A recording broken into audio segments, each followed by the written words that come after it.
Not the green letter. It says I'm a party to Okay. separate thing, so I'm also a party to Just like in the real world. Here's your list. Okay, tonight, not tonight, this afternoon, we're going to have a board hour demonstration, and let me introduce the people that are going to be doing it. In this corner is Charlie Grant. Charlie is an assistant county attorney, and he quickly developed a reputation as being a very good trial lawyer. And he graduated from St. Mary's in 1990, and then went to Dallas, worked for big law firms for about 4 years, and decided it was time to do something different. And then he went to work for the county attorney's office. And Charlie, do they still have the chair system? Are you considered the number 2 chair now? Second chair, yes. Second chair. And anyway, he's done a lot of DWI jury trials, and he's been very effective, so he's going to do the demonstration for the state. Now, Leon Grizzard, sitting over here, I haven't asked Leon his background, but Leon and I used to office together, and when I first became aware of Leon, I knew him primarily as a musician, and I didn't think he took his lawyering very seriously, but he was really rather be out playing music, but that turned out to be false. It's still true. Well, it's true that he'd rather be playing music, but he's an excellent trial lawyer. While I was in the office, during the 5 years I was there, he tried 2 capital murder cases, and in one of them he got an outright acquittal, and in the other one he managed to get a life sentence for a guy who had killed a DPS trooper, and the state was hot and heavy to get the death penalty in that one. So I've been very impressed with the work that I've seen Leon do. But anyway, gentlemen, take your places and let's go.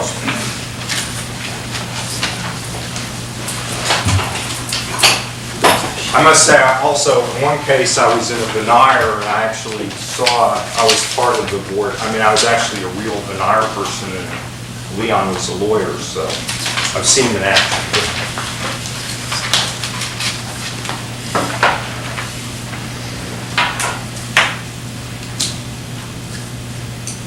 Okay, Mr. Grant, you may proceed. Oh, thank you, Your Honor.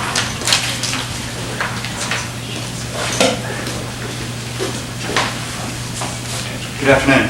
As the judge said, my name is Charlie Grant. I'm an assistant county attorney in Travis County. And also we are here today because Mr. Alvarez has been accused of driving while intoxicated. This part of this proceeding is called Voir. It gives us and the defendant and his lawyer an opportunity to talk and discuss with the jury. It's actually the only time we can actually talk back and forth to one another in the entire trial. We want to try to find out things about y'all and try to pick 6 jurors who can be fair and impartial to the defendant and to the people of Travis County. An old friend of mine once said, the hardest thing to change is a made-up mind.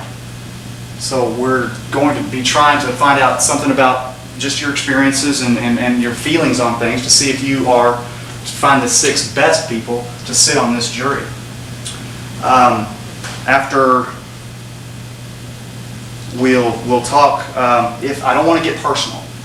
If anything, if you'd rather not share something with 17 or 18 of your newest friends, raise your hand and we'll go up in front of Judge Shub and discuss it up there.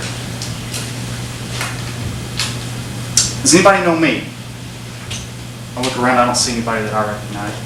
How about the defendant, Mr. Alvarez? Yeah. And Mr. Grizzard, his lawyer? Okay. What about the judge? Nobody?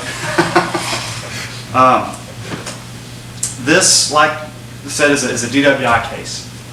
Mr. Daly? Yes, sir. Have you ever seen someone you thought was intoxicated? Yes, I have. What made you believe that person was intoxicated? By the way he was acting. How was he acting? He was staggering around and being very loud and belligerent and basically making a fool of himself. Did you know that was that person with you, or did you see him? No, he was not with me. Did you know him previously? No. Did you have to know him previously to reach your conclusion? I guess not that he was intoxicated. No, I did not know him, and I could just tell by the way he was acting that he was very heavily intoxicated. Thank you. Mr. Byrd, Yes, sir. have you seen someone you thought was intoxicated? Well, yeah, I've seen some people that I thought were intoxicated, and I've seen some people that I thought weren't intoxicated that turned out to be a little bit more intoxicated than they had previously thought. So you've seen people that you, when you first saw them, you didn't think they were intoxicated, but you later found they were? Yeah. How did you find out later that Well, person was? let's just say I've known a few people that had to take a breathalyzer test. Oh, you do? How'd you come across that? Well, I'd kind of like to talk about that maybe in front of the judge. Okay. We'll do that. Mr. House said something, do we want to do that just standing up? You just have to stand up. Okay. Pretend. And pretend it's later? Right. All right. You want me to stand up now? Sure, go ahead. Earlier, Mr. Byrd, you said that you'd rather talk to the judge about some things about the intoxicated test. What? I was arrested for DWI a while back, and I didn't think I was that drunk. I didn't think I had that much to drink. And it turns out I ended up with 109, a breath test. I sort of escaped death and dodged a bullet on that one. How do we mean escape that? Well, I mean, they didn't get convicted or anything like that. Did you have trial? No. It was dismissed. Did anything in that experience that would affect your... How did that affect you? Do you still drink alcohol? I try to watch myself when I go driving. I try not to drink too much, but it really impressed upon me how little alcohol can register big on a breathalyzer test. Do you think that the test was accurate? Well, I've heard a few things about it from my attorney at the time. He told me that it wasn't that reliable. Do you believe that?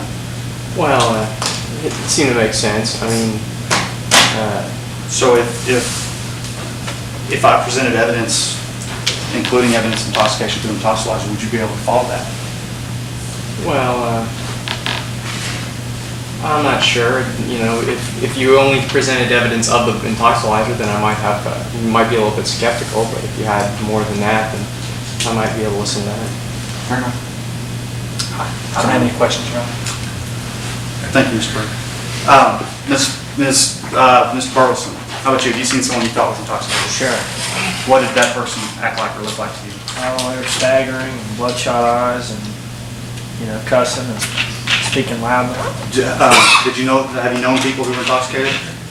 Oh, sure. Do they, when you're cussing and speaking loudly, do they not normally cuss or speak loudly? Yeah, I mean, they're just a little less inhibited. Okay. And what about their balance? Oh, they don't seem to manifest too many motor skills. Okay. Seem to be bouncing all over. How'd you know they, if someone, I believe, Mr. Daly? Yes. You said, how'd you know that person was intoxicated across the room? Did you see him drinking or did you just? It was the way he was acting, and he was being very loud and belligerent, more so than a normal person. Okay, well, alcohol versus a drug or something. Like if I were acting the same way and I came up to you right now and I said, come here and shake your hand, and I breathe all over you, how would you know that I was, would you get an idea how that I was had drunk alcohol instead of taking a drug? Well, if you had alcohol in your breath, then I would assume that you were drunk because of alcohol. Okay. Ms. Ford, have you seen someone you thought was intoxicated? Oh, yes. Do you have anything to add to your other jurors' descriptions? No, pretty much have observed the same thing, kind of maybe glassy-eyed, slurred speech. Okay. What kind of mental faculties, Ms. Ford, do you think it takes to safely operate a car? Well, I mean, the number of accidents we have, it's obviously more than the average person thinks is needed. But I think you need full control of your mental faculties to Well, safely which operate. faculties? Like what, I think Mr. Burson talked about inhibitions or I assume of judgment, you not using judgment. Do you think proper judgment is necessary to safely drive a car? Sure. You have to judge distances, and you have to judge all kinds of things, so, yeah. What, do you know of anything, what alcohol does to reactions? Does it speed them up or does it slow them down? Oh, I believe it slows them down.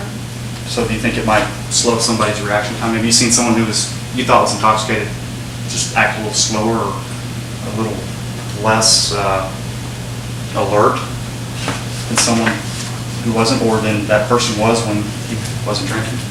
If you Well, I haven't wouldn't, confused you. well, sometimes people that are drunk are faster, but that doesn't mean they're better. Right. So, I mean, they might just be hyper, Okay, thank you. instead of just slow. Mr. Berg, what about physical faculties? What kind of physical faculties do you think are needed to safely operate a motor vehicle? Well, I don't know. I just think that you have to have I would think a careful mind, I guess. You don't want to, you want to make sure that you're not, that you're paying attention, that you're not, your mind doesn't wander, you're focused on what you're doing. Something like that. I don't think that you need to have full capacity. I mean, I've taken antihistamines before, cold medicine or something like that, where I've been able to drive safely, and I don't think that you need, but I do think that you need kind of a clear mind. Thank you. Mr. Burleson, what about you? Physical faculties necessary to safely drive a car. Oh, you need to be able to see, you need to be able to use your hands and feet, and that's about it. And what about, what if someone who's has a problem balancing, standing up? Do you think that person would, because he's sitting down in a car, do you think that problem, what the evidence of that balance problem would affect the person's ability to drive a car?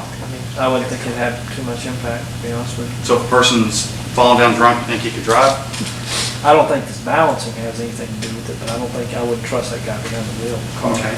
Do you think, oh, you wouldn't, I got you. Why not? Because he probably can't control some other stuff, Like what? like his delayed reactions and, delayed react to lights and stop signs and things like that. But I wouldn't, just because he can't walk the tightrope, I don't think there's not much relationship between the way he drives. Okay, thank you. I would usually have a chart with the law. I'm going to show you all the law. Basically, the law says a person commits an offense if he drives or operates, I believe now it's just operates, a motor vehicle in a public place while intoxicated.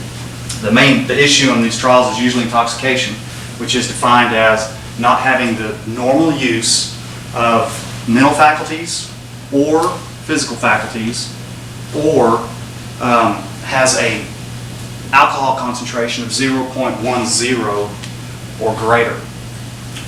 There are therefore 3 ways to prove it under the law.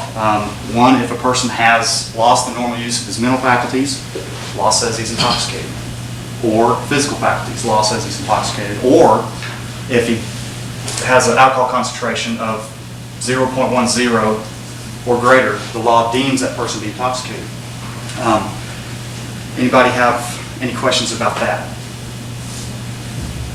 Ms. Ford, do you think that's a good law? First of all, the law is against DWI. Oh, sure. Okay, do you think they're necessary? Well, yeah, you don't want to get hit by drunk people. Okay. Do you think this law is a good way to, the definition of intoxication, what do you think about that? Well, I don't know. I mean, I guess I would just trust the lawmakers to decide what intoxicated meant, from a medical standpoint. I'm not a doctor, but I guess they had, I've seen them on TV, but I just feel like if the lawmakers said that that's intoxicated, and that's what it is. All right, what about, though, if you were a juror, applying this definition that the legislature has set, you're right there in their infinite wisdom, applying that definition to see if do you think that's a fair definition of whether someone is intoxicated, loss of mental faculties or physical faculties, or a 0.10 due to alcohol. Do you think that's, Yes. you think that's a fair, can you think of a better way they could have done it? Maybe a blood test, Well, what would that blood test measure? the alcohol level. This third prong? Right. So there's certain ways perhaps to reach that level. There are instruments to measure that 0.10, but like in Texas, a person generally who's arrested for DWI, they can't hold them down and draw blood from them. Or Mr. Bird was talking about the breathalyzer, can't be forced to provide it, to blow into the tube. So we have the loss of mental or physical faculties as well as the third prong. How about those? Do you think you could work with that? Do you think that's a fair way to tell if someone's intoxicated? Well, it's kind of vague, I guess. What do you have a question about it? What? Well, I mean, how are you going to judge loss of mental and physical faculties? All right, well, what would you like to see? What kind of evidence would you like to see of loss of normal mental or physical faculties? I'd like to see a blood test showing that they had a high alcohol level. Okay, you'd require a blood test? No, I wouldn't require it. You were just asking me. All right. If you didn't have that, what would you like to see? If I didn't have that, what would I like to see? I'd like to see a videotape showing me that he was dropped down drunk. Or a video at the scene? Sure. What if there wasn't a video at the scene? Well, you just asking me what I'd like. No, I'm not. Yeah, I mean, I'm just telling you. I mean, Okay, well, I'd have liked to have been there to see for myself, but I wasn't could there, you, so. if you weren't there, and I don't mean to pick on you, but you're raising some good points. If you weren't there, could you say Mr. Burleson was there? And you asked him, well, what happened yesterday? He goes, man, I saw a wreck out there. The blue car ran into the red car, and you didn't see it. And you didn't have any reason to doubt Mr. Burleson, or you found him to be credible. Could you convict somebody of running that stop sign that the red car ran based on his testimony? If I found him to be credible, sure. Okay. If I made that judgment that he was credible and I believed him, and there wasn't somebody else that I thought was more credible saying something to the contrary, sure. Very good. Fair enough. Mr. Burleson, how about you? Back to the law. Do you have any questions about the law of intoxication? How it's defined? It just sounded a little vague, but I guess I can kind of understand that. Well, what do you mean vague? Well, I mean, the whole normal function thing. I mean, I've just seen a lot of people who've been pretty damn drunk, but I'd still let them drive, and other people who, but I, pledge brothers and stuff, but other people who, I just wouldn't even trust them, even sober. So but I understand that you can't always have a numerical value assigned to something, so, it makes sense. Okay. Speaking of, I will say pledge brothers, have you known some that could drink 12 beers and act pretty much the way they did before? Yeah, juveniles, hell, yeah. Okay. Same sober as they were. All right. What about someone who could have a couple of beers and act silly and not act themselves and be Sure. maybe falling or laughing or saying things Sure. they wouldn't say? Sure. Under that definition, that person who has 2 beers, or any person that is saying things he normally wouldn't and acting in loss of judgment, would you say that person lost mental faculties? Probably so. So that person who had 2 beers, Is getting penalized, more heavily than that person who was stone cold drunk, under the law. why is he getting penalized more? If he's Well, intoxicated? because it just seems kind of unfair that, he only had a couple of beers and this other guy's just, knocker, he's got a lot more beer in him. So he's got more fun and Yeah. Yeah. So he can't have as much fun It as his seems kind of brothers. unfair to me. So what about a person who weighs 50 pounds versus a person who weighs 200 pounds? Is that unfair? It still sounds a little unfair, but I mean, we'll have to accept that. Can you accept I that? can accept that. Could you find someone, if you found someone had lost mental or physical faculties after 2 beers, and that person couldn't balance and had lost and was cussing and normally wouldn't, would you say that person is intoxicated? I would say that person's intoxicated. It's not fair, but I'd still say it's Okay, intoxicated. that person just probably ought to watch what he drinks, I guess, when he drives. All right, thank you. Ms. Ford, you said in your cards here, you mentioned or you checked off that you've been a witness in a criminal case. I believe, is that correct? Yes. Can you tell me about that? It was an assault case. Did you witness the assault? And what happened? Well, Who did you testify for? for the state, Okay. for the complainant. And was it a misdemeanor assault or felony assault? That was misdemeanor. All right. Can you tell me, was the defendant found guilty? Do you remember? Yes, he was. Was it someone, and I would ask this later, was it related, was it in a family deal where you knew everybody? Not in my family. Did you know the victim and the defendant? Yes. Were they related? Yes. Were you related to either of them? No. Okay. Mr. Daly, what is, may I ask, your Presidio Enterprises? That is Mr. Bird, it's fourth on here, I'm sorry. Can you tell me what Presidio Enterprises is? I believe they're an information services company. Okay. And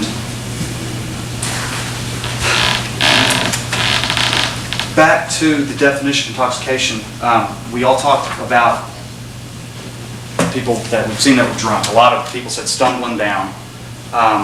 Does everybody see or that this definition does not require to be stumbling? There's, like if this were sober as a church mouse right here, and this were comatose drunk, and stumbling drunk is around here, Mr. Berg, what do you think about, where would the definition of intoxication fall in there? Well, if I understand correctly, you have loss of mental faculty, or you have loss of physical, or you have just the breath test. So it could conceivably be, as far as loss of physical capacity, it could be all the way up there, couldn't it? So this could be if like as long as there was still a drunk, there was like somehow you could show loss of mental right. capacity. One of Mr. Burris's friends who had 2 beers and he's silly or stumbling around, he might be down here, but he's still intoxicated under Because law. it shows up on his breath test. All right, Mr. Daly, what about the third prong, the .10 on the intoxilizer? Has anybody not heard of the intoxilizer? They used to call it the breathalyzer. Everybody heard of that? What if someone was .08, which is below 0.10, but yet they couldn't balance very well due to alcohol? Shouldn't be on the road. Okay, is that person under this law, under this definition, is that person still intoxicated? I would say so. Even though he's not over 1.0? No, I think that he would be drunk and he doesn't have any business on the road driving. Okay, why not? Because he could hurt somebody because he doesn't have the normal use of his faculties. All right, thank you. Mr. Grant, 4 more minutes. 4 more? Thank you, Judge. Anybody ever seen anybody do what they call field sobriety tests, the touching the nose or the following the pin? All right, Mr. Burleson, I'll start with you. Have you ever done them? No, I don't. Have you seen them done? Yes. What do you remember? Were you just driving by, or were they buddies of yours, or were you? There were a couple of buddies. That's some good friends. Which tests did they do? Do you remember? They did that ABC job and the touchy the nose and the leg in the ear thing. Okay. Do you think those are? Do you think it's first of all fair for a police officer to ask someone he or she pulls over, maybe smells alcohol in the breath? I don't know. I mean, I guess it's. I guess it makes sense, but it's kind of silly the things that they have to do. I mean, how'd you like to have somebody say, "Can you do your ABCs?" And it just kind of sounds silly, but I guess if that's the only way they can do it, Well, I mean, would you do it if someone asked you to say your ABCs? Well, I'd ask them why first, but yeah, do it. Have you ever been kind of had been drinking or friends drinking? Where I they like I get, said, I don't drink personally. okay, where they get mush mouth, you know? Yeah. Okay. And so, I mean, I guess it's a way to see, but I mean, it's kind of silly, and it made sense, and certainly my friends kind of fell over, and some of them kind of stumbled on D and F and all that. Okay, so and was that person intoxicated? Yeah, they seemed it. So they couldn't pass the ABCs, and They had trouble with it. Okay. so, yeah. what other, that leg in the air you said? What is that testing? Do you think? Balance. Do you think it's a good way to test balance? I guess other than just standing up, sure. Do you think most of your buddies could probably hold one leg in the air for 20, 30 seconds when they weren't drinking? Yeah. Sure. Could they do it when they were drinking? Some could, I'm sure some could. The more experienced drinkers Yeah. can hold their, Hold their shoulder. liquor and their balance. Okay. Thank you. Ms. Ford, do you think it's fair for a police officer to ask someone he pulls over if he suspects they've been drinking to come out and do some little simple agility test to show that they're okay to drive? I guess it would depend on why he thought they were drinking Okay, say he smelled odor of alcohol on him. before he stopped them. No, after, like he stops him for weaving, or running a stop sign, or some traffic infraction, maybe speeding, approaches the car, window rolls down, and, odor of alcohol. Yeah, I think that'd be fine. Okay. Anybody here think it's not fair? Mr. Yellow? Beg your pardon? Well, I have a little problem with them, with the type of test they give. What type of test? Oh, like the one leg stand and things like that. What's your problem with it? Well, because I've tried to do it. I can't do it when I haven't had a drink, so it's well, I mean, I think it's a difficult test when you're sober. I've opened it up now. The back row is raising their hand. Well, I just wanted to say those are typical tests for cerebellar function and neurologic science. I mean, they've adapted that from medicine. That's not just something they thought of. But they have That's what I maybe- would- Mr. Red, do you have that's what I some would do. training? Yes. Do you have some, Dr. Red. Dr. Red, oh, Dr. Red. Dr. Red, how does alcohol affect the brain? Mrs. Red, or Ms. Red, I'm sorry, I'll be. Oh, I just had a question. Okay.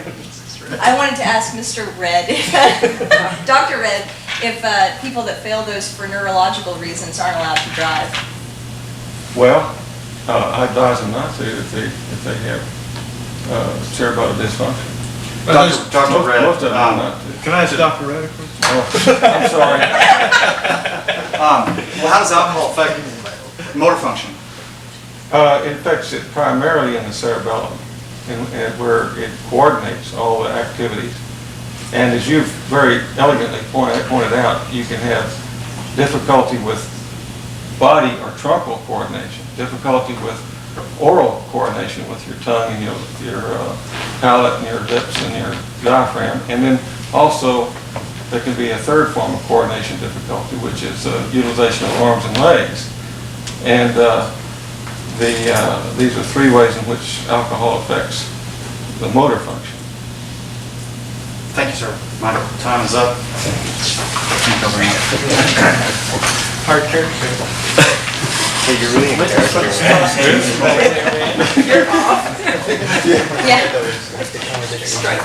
Good afternoon, members of the jury panel. Once again, my name is Leon Grizzard. I'm a lawyer here practicing in Austin, Texas. Mr. Victor Alvarez is my client. Everyone has said that you don't know him. He is a Nicaraguan exchange student, attends the University of Texas. We anticipate we're going to have one other witness we're probably going to call is Pablo Floriendo, who is his roommate. Does anybody know him or recognize that name in any way? Okay. I'm not going to go over the same ground too much that Mr. Grant has covered. He's done a good job, and I think we have some people's ideas about alcohol use, but I need to address a couple of things. I don't, again, want to revisit the same stuff as he has exactly. I guess before I go further, Ms. Ford, I'm going to have to ask you, you had said that you had witnessed some field sobriety tests in the past? Is that correct, ma'am? Yes, I have. And may I ask you, please, ma'am, the circumstances of that? Well, we were in New Braunfels, and a police officer pulled my husband over because he had gotten weaved over the line, and we don't drink at all either, either one of us, and had the kids in the car and everything. And he had him, he had him in the back of in the back doing the field sobriety tests, and kids and I were just in the front laughing about it. And then the officer, I don't know if he failed him or not, because the officer came up to the car and said, "Ma'am, is he all right?" And I said, "No, sir, but it's not alcohol." And he asked to look in the cooler, and I just told him that all we had in the cooler was soda water. Okay. Well, why do you think he was having him perform those field tests in the first place? Because he went over the line, and he thought that he was weaving, but he wasn't. He was just talking. He didn't have any odor of alcohol on his No, breath or no, anything didn't drink like that. No. Do you think the officer, were you somewhat surprised since he didn't have any odor of alcohol that the officer was having him perform those field sobriety tests? It was amusing. Okay. Did you feel like the officer was behaving properly by doing that, or did you feel like he... Well, I felt that it was attributable to the fact that it was on River Road, New Braunfels, and that there's a lot of drunk people there, and so they're probably like hyper alert or something. Okay. And I thought he was being hyper alert, but I thought that in the area, that could be understandable. Okay. So you sound as though you don't hold any resentment against the No, it was police just officer fun. for doing it. It turns out being an amusing thing. It was fun. Okay. We have two people I know on the panel here on the front row who said they don't consume alcohol at all. Is there anyone else on the panel who does not ever consume alcohol? Okay. I guess I need to ask you, Mr. Burleson, you said that you don't consume alcohol. Has that been all your life, or just something you have come to in the recent past? Or It's been fairly all my life, but not all my life, probably about the last 6 or 7 years. okay. I guess, Ms. Ford, I would ask you the same thing. Have you not ever had a drink of alcohol? Or? Well, I guess maybe I spoke too strongly when I said don't drink at all. I mean, have a drink socially on occasion, but, you know, and have nothing against it. Just don't drink on a regular basis, and certainly wouldn't drink and drive. But, you know, just, I mean, if I were to go to a restaurant and have a margarita, that would be all right. Okay. But when I'm sorry, I didn't mean to interrupt. Okay. Yes, sir. I don't drink either. I've never, I don't touch the stuff. Okay. Never in my life. Never in your life? No, Okay. sir. Can you articulate the reason why you... Well, that's just the way I was brought up. Okay. I'm a Okay. very religious man, and I belong to the Church of Christ, and my father didn't drink, and his father didn't drink, and I certainly don't drink, and that's about it. Okay. How do you feel about people who do? And I think they're bad, I don't think. I appreciate your candor. And so I guess the question would be, and this is really, I guess I would have this for you three as well. There are sometimes people who don't consume alcohol, and I don't want to, I'm groping for words, don't feel, as you said, think that people who do are showing, if I could put some words in your mouth, some weakness or something like that. And I suppose the question I would have for you, I think there's going to be some evidence. I think that unlike this unfortunate situation that Ms. Ford's husband went through, I think there's going to be some evidence that that my client at least had some alcohol on the evening in question. So the question is, are you going to kind of automatically conclude that he was intoxicated under the law because of the fact that he simply had consumed some alcohol on that occasion? But to be honest with you, I would probably hold it against him.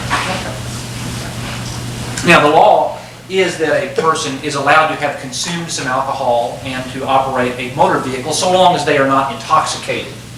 And I guess the question is, are your feelings about alcohol so strong? And again, everybody wants to say, you know, I can be fair, I can follow the law, but we have all these things that we feel strongly about. Are you going to be able to give him a fair shake, or do you just even right now have some feeling that he is guilty of the offense? Well, I understand from what was explained to us about the law that you can drink and have something to drink and not be too drunk to drive. Is my understanding from what the other attorney told me. But I may being that I've never drank myself, I may have a little bit of difficulty with sympathizing with the defendant, and all I can say is there's a possibility that I may hold it against him. Okay. We may ask you at the end of the voir dire to approach the bench, and perhaps we'll explore that a little bit more with the judge. Thank you for your honesty on that. I guess for you other two who don't ever or rarely consume alcohol, that same type of question. Do you think that either of you would, and I hate to say, because nobody's going to say I would automatically convict somebody of driving while intoxicated if I found they had had some alcohol, but how do you feel? I think you understand where what I'm trying to get to inartfully. How do you feel about If I that? pass judgment on people like that, I wouldn't have any friends. Okay. So, it suits them and all, and it is a sin, but I don't believe in convicting them personally. Okay. Now, when you say that it is a sin, are you saying that consuming alcohol is a sin, or the drinking and driving is a sin, or both? Drinking alcohol to excess. Okay. But in moderation, that's not anything that you feel so strongly about. You're automatically going to convict poor Mr. Alvarez because he had a beer at the party. Right. Okay. And ma'am, how about you? Moderation is the key. Okay. Okay.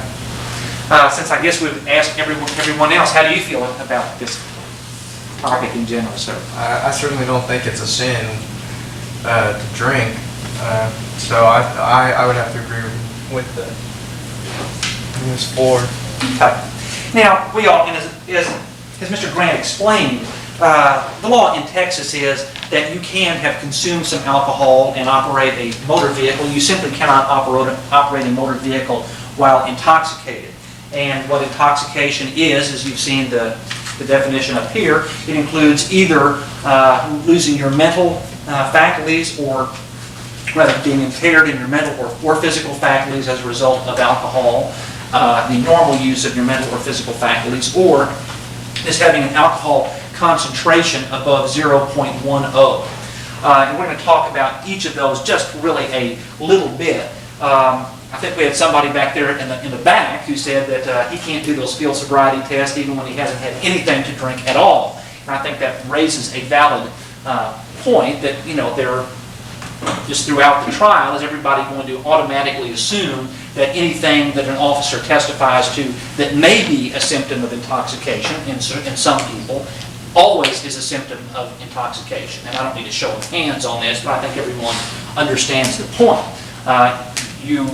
The law says if you have lost the normal use of your mental or physical faculties, and obviously that normal use has to be for the person in question. It is not just because 90% of the people can stand on one leg and hold the other one out does not mean if you're one of those people who can't, we should conclude that you're intoxicated. And along those same lines, we have this alcohol concentration. The Texas law is that you are considered to be intoxicated if you have an alcohol concentration of 0.010% or greater. And this is, as you can see from the chart, measured in a variety of ways, depending on if you're measuring someone's or looking at somebody's urine, breath, or blood. I think there's going to be some testimony in this case regarding what is called the intoxilizer, as Mr. Grant said. And this is not the time for us to go into everything about the intoxilizer, but is there anybody who, if a intoxilizer or a machine says that somebody's blood alcohol or their alcohol concentration, as we say under the law, is above a certain point, is everybody here going to just automatically believe that the machine, number one, is accurate in the first place? And Doctor, I might call on you a little bit on this. Are you familiar with the intoxilizer, any of the science associated with it? Just a little bit. And what have you heard about it? Primarily from Professor Dawson. I object. So he told you about when the devil brought the intoxilizer down to the DPS. And okay. Anyway, I'm sure everyone here, we're not going to spend a lot of time on this. My DCR has, been blinking 12, 12, 12 for the 5 years I've had it in the living room. I do everything it says to do on my word processor. When I press enter, it says it cannot execute that command. And I know that everybody has had some experience with machinery, be it the telescope that we set up, that the mirrors don't work and all of those. Everybody knows that machinery or equipment does not always operate the way it is supposed to, and it does not always do what it is supposed to do. And is there anybody who just has such a strong feeling in favor of science and technology and so forth that you're just automatically going to believe whatever the intoxilizer says and not even at least be open-minded as to whether or not it actually does what it purports to do? Is there anybody who feels that strongly? Yes, ma'am. Well, I feel pretty strongly about it. I mean, unless you're going to show me that it's malfunctioning or something, I feel like it's an objective test, it's very scientific, and I think it's pretty accurate. Okay. Just for example, one of the bases of the intoxilizer, I think you're going to hear about, is that it assumes that the ratio between the air in your lungs bears some same general proportion as to your blood supply as does everyone else's in the world. And I think, intuitively you would say people's capacity, their bodily functions, their ability to pass alcohol, all of these things may vary widely from individual to individual. Do you agree that that may be true? I agree that it's possible. Okay, and so you agree that it is possible, and just all I'm asking you to do, I'm not asking you right now to say we aren't going to believe the thing that machine has to say. I'm just asking you, can you keep an open mind about that? Well, sure, but I guess what I'm saying is I'm going to have to hear some evidence that, that it's not as objective and scientific as I think that it is. Okay, so starting out here, you have some faith in the technology as you understand it, and you're willing to. I see you shaking your head, sir. You just said the magic word, faith. I've got much more faith in God than I do in science, so okay. I'm a little concerned about anything that. Okay. And so would it be a fair statement to say that you're willing at least to listen when I am asking some questions of the person who is presenting the intoxilizer evidence as to the basis, and you just aren't going to automatically believe everything it says? Oh, no, hell no. Okay. Now, there is another aspect about the intoxilizer that we need to go into now, and you're going to hear about this during the trial. This alcohol concentration, this 0.10, is while you're operating a motor vehicle. And the reason that is important is we all know they don't have the intoxilizers out there in the patrol cars themselves. If I, for example, were to drink knockback 5 ounces of whiskey and go immediately out to my car, hop in my car, and drive up to the store, I'm going to submit to you that I would not be intoxicated while I was operating the motor vehicle. And why is that?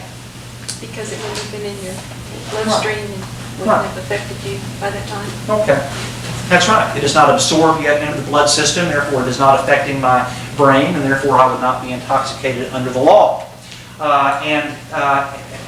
For example, if someone were stopped and they had consumed some alcohol, Ms. Ford, and if they had just finished consuming their alcohol, had taken that 5 shots, and the officer stops me out there on Speedway or something, and he smells there's alcohol on my breath, and he decides to place me under arrest, and he takes me downtown, and I take the intoxilizer an hour after that, or a half an hour after that, what is going to be the difference between my actual blood alcohol while I'm driving the automobile as opposed to what is measured down there at the police department?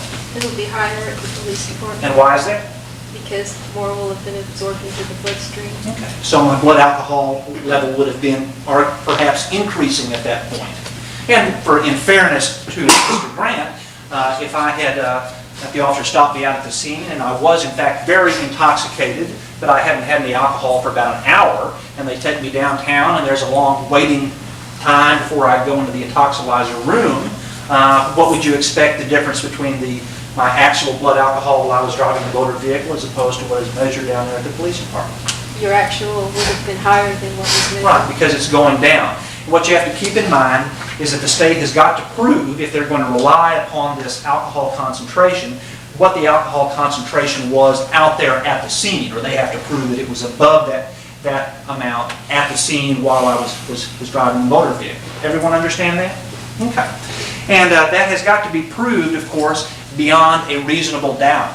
What I want to move on to now is talk briefly about what is called the burden of proof, meaning how much does the state have to prove, or by what quantum or quality of evidence does the state have to prove. And the state has got to prove everything in the charging instrument, the information, beyond a reasonable doubt. And the court is going to give you a written definition in the court's instructions of what is proof beyond a reasonable doubt, and it's going to say something along the lines that a reasonable doubt is a doubt based upon reason and common sense after a careful and impartial consideration of all the evidence. It is a kind of doubt that will cause a reasonable person to hesitate in the most important of his or her own affairs. Proof beyond a reasonable doubt, therefore, must be proof of so convincing a character that you would be willing to rely and act upon it without hesitation in the most important of your own affairs. Now that's kind of a mouthful, and I'll get back to it in a minute, and the court will also give you that in writing. Let's talk a little bit about the different, what we call burdens of proof, or the different legal standards that are used in the law. About the lowest one is what is called the probable cause standard.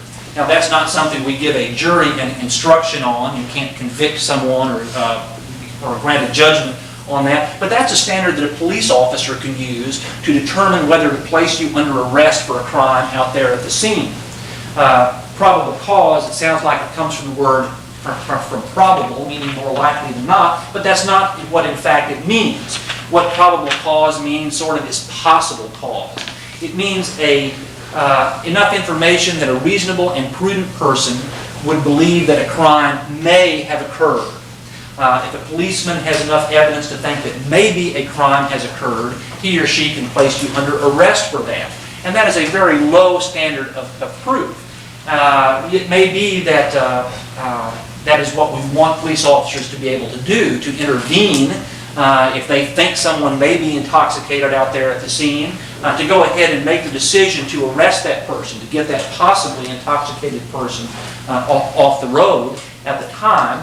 And we leave it, though, the determination that we are here for today to see if the state can prove later beyond a reasonable doubt, where they have the opportunity to bring in more evidence, and more importantly, Mr. Alvarez has the opportunity to bring in more evidence to see if the state can really show or convince you beyond a reasonable doubt that he was intoxicated at the time of operating a motor vehicle.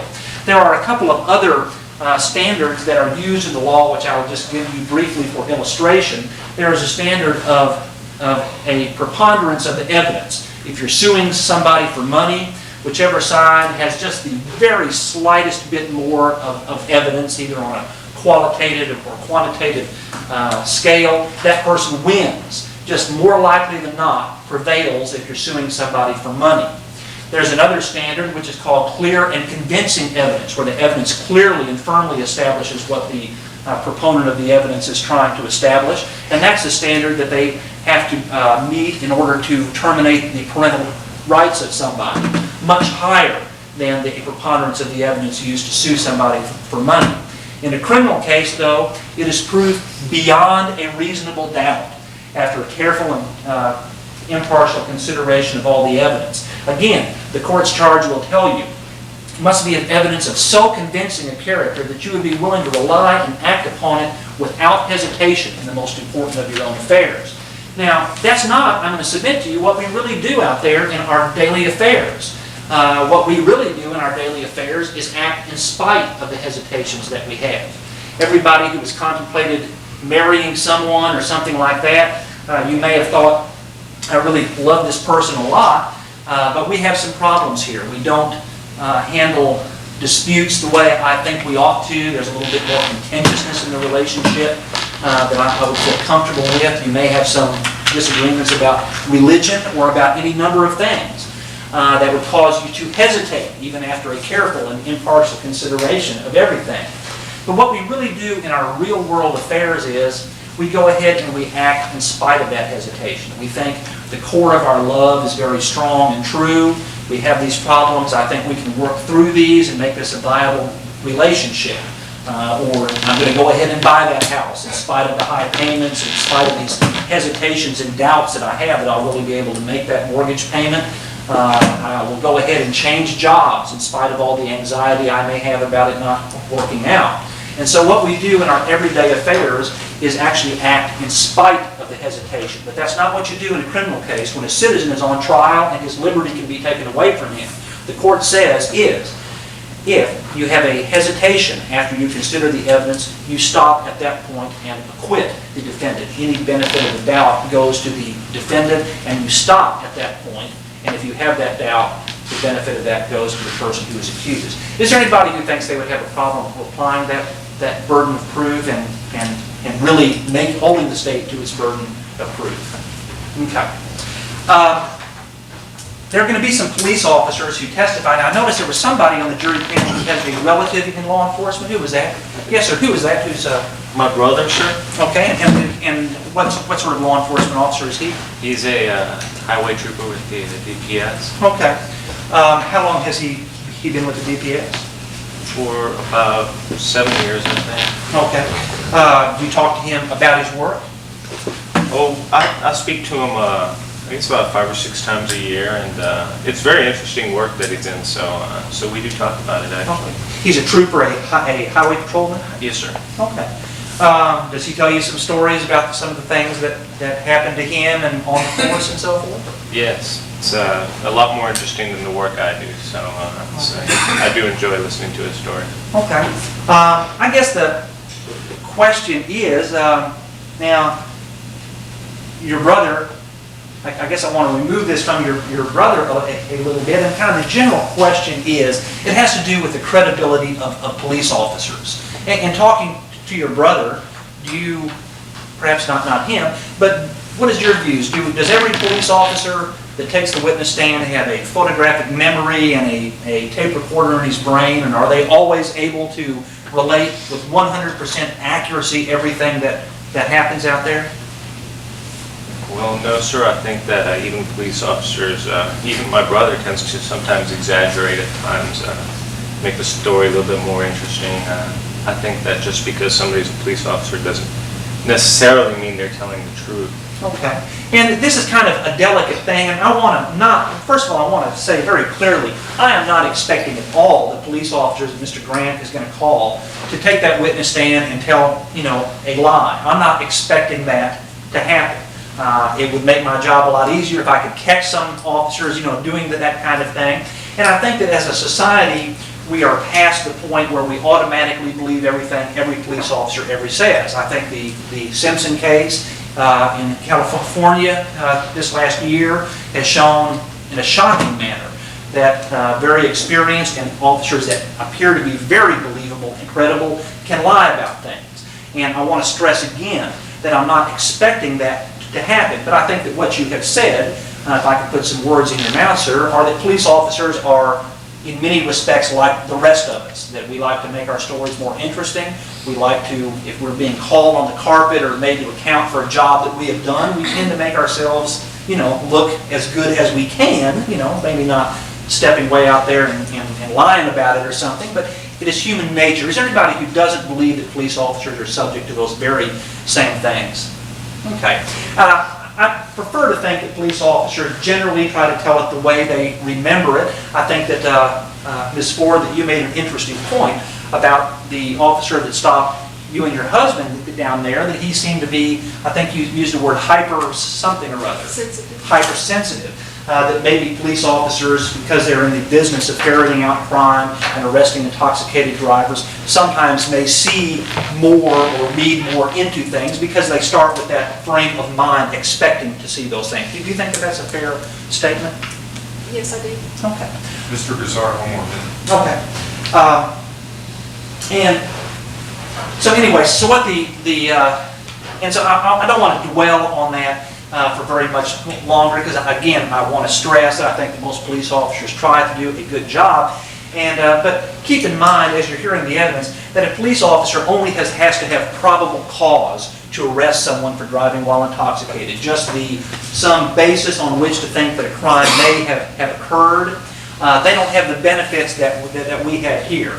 A policeman who's out there on the scene making a decision in an investigation that just takes a few minutes to perform, he doesn't have the benefit of, for example, knowing what somebody is normally like when he's seeing the field sobriety test. He doesn't know what that person's normal balance ability is. He doesn't have the opportunity to, for example, to talk with the people who had been with the person he is considering arresting a short time before. He can't summons them out there to the scene and ask them, how did he see him at the party, or how did he see him when you last saw him before he started operating a motor vehicle. That's something that is going to have to, he doesn't have the ability to do that.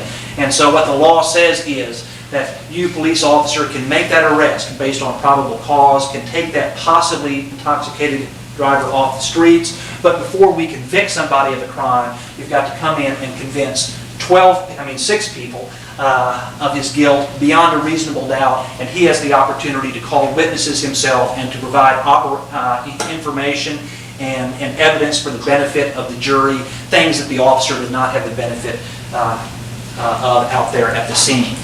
I will wind it up. Thank you. Thank both of you very much. Okay, now's your chance to ask both of you questions. Well, before you do that, would each of you talk briefly about what it is that you're really trying to achieve during Voir dire? In other words, what are your goals and objectives? What is it that you're trying to do with the jury? Charlie, you can take I'm trying to find out as much about them as possible. I think Sam was talking about that when I walked in. Got to get them talking. One good way to do that, incidentally, is to tell them a little bit about how they're selected. Not really selected, or sometimes people say they're actually eliminated, and the quiet ones end up getting picked. And someone doesn't want to be picked, so they're going to start talking. Find out, get them talking, get them at ease, make them feel at ease, and learn as much about them as possible. The little cards are helpful if they tip you off, but you find out you can do it. I've not even looked at those cards. You pick your juries. Forgotten to look at them, I guess. But get them talking, and you're not going to find out anything about them unless you do. And also make them feel at ease. Get like Leon was doing, and I wasn't doing it as much. I don't know the facts of this case, but start selling them on the theory of your case. I was focusing mostly on the mental and physical faculties because I think the breath test was pretty close to 1-0 in this case. So I'm going to be de-emphasizing that like it's no big deal.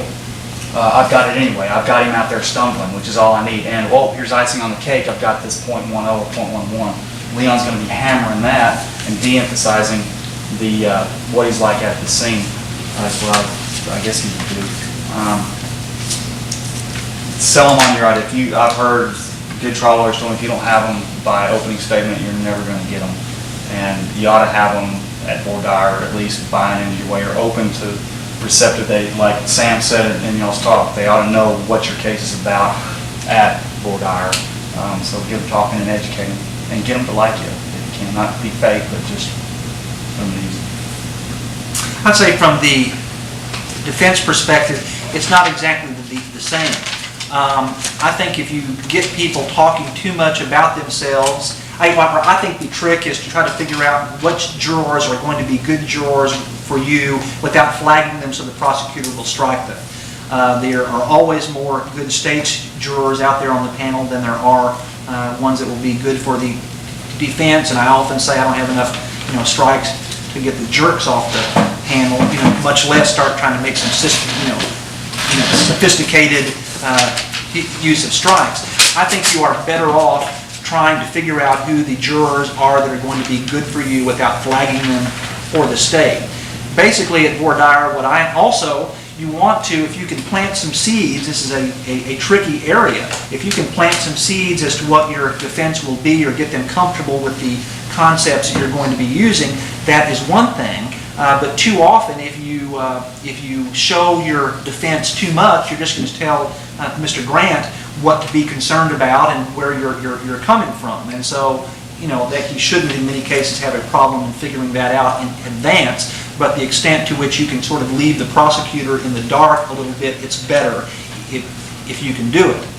And I think basically what Voir dire is all about is making friends on the jury panel, getting them to think that you're professional about what you do and that you're a reasonably nice person and that you're reasonable about things and you don't seem like you're just a blind advocate, for one side or another. I think that people appreciate people that are reasonable.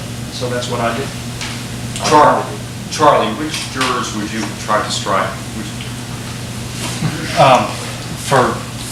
Definitely Mr. Bird, and probably Ms. Ford if I had an extra strike. just personally, and, you know, Burleson wasn't that great either, even though he's been around and drunk a bunch of drugs. He probably would minimize this case. Oh, that guy wasn't drunk. Yeah. Because he wasn't falling down. So, everybody. How about you, Leon? Well, I like Ms. Ford. I thought that she seemed reasonable. Mr. Burleson, although he's good for me, he's a nutball. And I may, you That's know. not an act, by the way.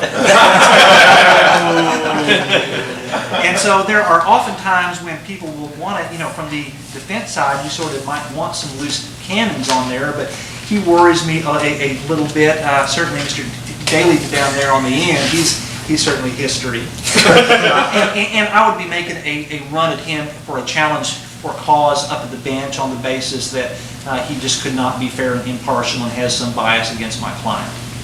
What about the doc? Oh, I hate doctors. They're gone. You know, they're automatic for me. I would have used him a lot more, talk about the effects of alcohol. Also, and I've never had a chance to do it, but y'all, defense lawyers always make a big deal that the officer has to rely on his notes. And I was thinking, well, who else relies on notes? And if a doctor didn't take notes about my visit, and then 6 months later, if I didn't see him looking at my past notes, I would get out of there and leave. So I'd ask the doctor if he takes notes, why, to help me remember so I make a valid judgment when I look at it 6 months later, to let the jurors know that, hey, it's reasonable for my officer to have written an offense report. And also, do you sometimes remember things? Do you put things in there, sometimes you just remember. You don't have to put everything in there, do you? Stuff like that. The trigger, yeah, right, exactly. So I would have done him, and I don't know about, you know, if I would have found out what he thought of the toxilizer. Well, one thing I think you have to keep in mind is that you kind of have to read behind what people are saying a lot. You know, people aren't going to cozy up to me very much. It's easier on a driving while intoxicated. It's a lot easier to be fair on a misdemeanor case and on a murder or something. But people are going to be, I try not to get people to cozy up to me very much. Number one, if they do, then Charlie will strike them. And number two, people just don't feel comfortable about doing that. And so also people will say things out here that you can tell, you know, somebody may say that they, you know, couldn't ever believe the intoxilizer, have some, you know, bias against that, but when they really get back there, you know, they may actually do fine with it. I think that you kind of have to look at the kind of people they are, and if somebody, you think they're a reasonable, thoughtful person, even if they seem to be having a problem with one aspect of the case, you know, that may not absolutely be the way they really are going to view the evidence when it comes down to it, and they've taken the oath and, you know, and have actually heard the evidence. I would also add, I think DWI voir dire is particularly important, because in a DWI case, you're dealing with opinions and a lot of subjectivity as to what is normal, and particularly in a non-breath test case. And so getting a juror's background and attitudes about drinking and driving, it's just so important. In DWI cases I've been successful in, I can usually tell after voir dire whether or not I remember that. That one, yeah. Questions? Now's your chance to ask real lawyers.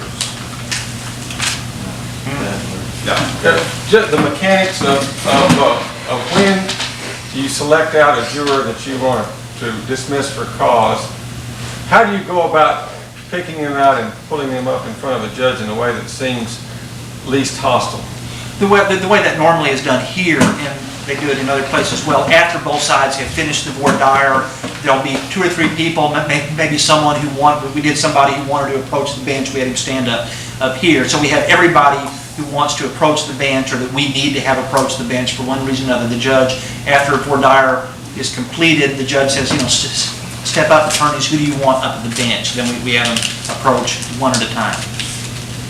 Since you're the first one to speak, how often are you inclined to go ahead and poison the well with something around the case? You know. Oh, if I get, like, if like Sam was talking about, you get one guy, or if Leon had somebody on there, you get somebody that's in your camp total, they could be number 50 in a felony or 18 or whatever, and like a police officer, and depending on the facts, you get that person talking, what's it like being out there? And like in a resisting case, what's it like? It's, you know, you don't know what's going to happen when that car door opens. You get them to poison it in your favor as much as you can without making it look obvious what you're doing, but always go back and hit them. Like I would have talked about with Dr. Red, how alcohol affects people, and he was doing great. He did great in 30 seconds and did more than I could tell in 5 minutes. And Leon would do the I same. absolutely agree. Or, well, what I will do is, if I see somebody, if it's a certain type of case, and I can see somebody is doing that, and I can tell that somebody may have a opportunity to challenge for cause, I want to go after that person first. And I want to try to take them out, because after and try to get them to make that answer that will cause them to be excludable. Because after the panel has heard a few people do those lines of inquiry, people start figuring out what they're supposed to say. And so I usually try to, if there's some people that I think I may have a run at, I try to start that line of questioning with them as my example people, so they don't have a chance to figure out how to answer the questions. I'm just curious about the group dynamic that goes on within the jury. When I've been a veneerman and watched what happened, it appeared to me like everybody was sort of auditioning to be in the jury. Instead of everybody was, yes, I can be very impartial about that issue. Is my experience just unusual in that respect, or does that have some? I think the dynamic is there. You see it all ways. I mean, sometimes you see people that obviously want to be on the jury, and you see people trying real hard to get off the jury as well. You just kind of have to read it, and I think that's one of the things, is that people are making a public statement about themselves, and that may or may not be what they really are like underneath, or when push really comes to shove on the thing. And so you have to look beyond that, or read between the lines and try to separate out what is the public posture versus what they really would be like if they had the responsibility. Doctor, are you a fair person? Sure. Are you ever going to admit in front of 18 or 50 that you're not? So you ask things, get into experiences like they were talking, to find out and conclude yourself whether or not. Right. And also you asked earlier, like when you take them up, like I'm gonna bring up Mr. Bird and how I'm going to keep from offending him when I go up there. Did you ask something? A lot of times if you call somebody up and you don't get him or her struck for cause, you're going to have to use a strike on a lot, because they're going to understand what's going on, but you just be ginger and say, well, you said this and I have a question, does that mean this, or you wouldn't, things like that, and lead them where you want them to go. Be ginger though.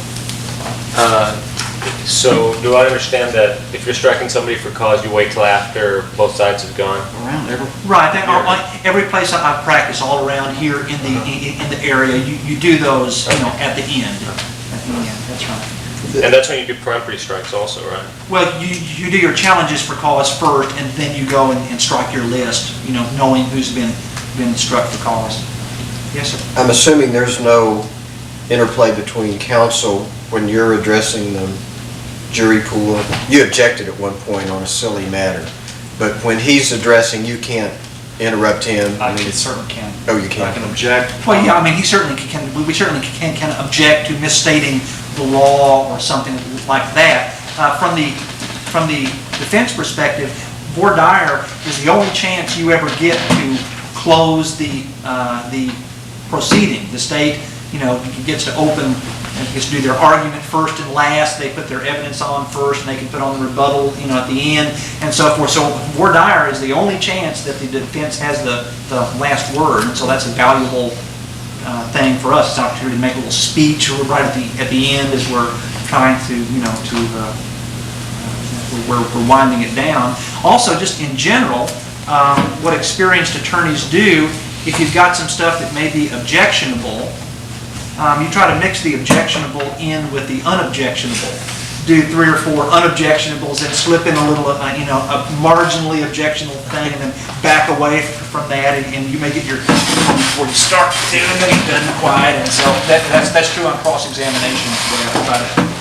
Try to cheat carefully. Your teacher, Mr. Houp, is very good. I tried a case, I actually was against CDC, and he was good at, when I was doing my voir dire, kind of finishing my sentences for me, and it was annoying as all get out, and I obviously didn't annoy the jury.